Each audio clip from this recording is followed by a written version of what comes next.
আজ কিন্তু চলে এসেছি আবার একটা নতুন রেসিপির সাথে। আর আজকে কিন্তু এই চিংড়ি মাছের দুর্দান্ত একটা রেসিপি তোমাদের সাথে শেয়ার করবো। তার জন্য নারকেলটাকে ভালো করে কুড়ে তার মধ্যে থেকে দুধটাকে বার করে নিয়েছি। আর একদিকে কিন্তু পেঁয়াজ আদা রসুন বাটা সেটাকে ভালো করে বেটে নিই। তারপর দিকে চিংড়ি মাছগুলো ভালো করে ধুয়ে বেছে কিন্তু কেটে গুছিয়ে রেখেছিলাম। আর দেখতে পাচ্ছি একে একে এর মধ্যে কিন্তু একটু হলুদ আর লবণ দিয়ে ভালো করে সেগুলো কড়াইয়ের মধ্যে দিয়ে ভেজে নেবো।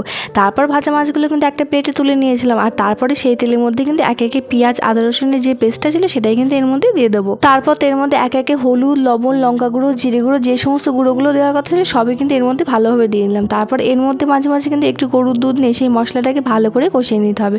আর তারপরে মশলাটা ভালো করে কষানো হয়ে গেলে এদের মধ্যে যে ভেজে রাখা মাছগুলো ছিল সেগুলো কিন্তু এক এক করে এর মধ্যে সবটাই দিয়ে দেবো। তারপরে এটা বেশ খানিকক্ষণ কষানোর পরে অবশেষে কিন্তু সেই নারকেলের দুধটাকে রেখেছিলাম সেটা এর মধ্যে দিয়ে বেশ খানিকক্ষণ কিন্তু ফুটতে দিতে হবে। আর অবশেষে কিন্তু এর মধ্যে একটু গরম মশলা গুঁড়ো একটু চিনি ছড়িয়ে দিলে আমার কিন্তু নারকেলের দুধ মালাই একদম রেডি হয়ে যাবে। আর এটা তো ভাতের সাথে মেখে খেতে দারুণ লাগলো। তোমরা কিন্তু অবশ্যই বাড়িতে বানাবে। আর কেমন হয়েছে সেটা কমেন্টে জানাতে ভুলবে।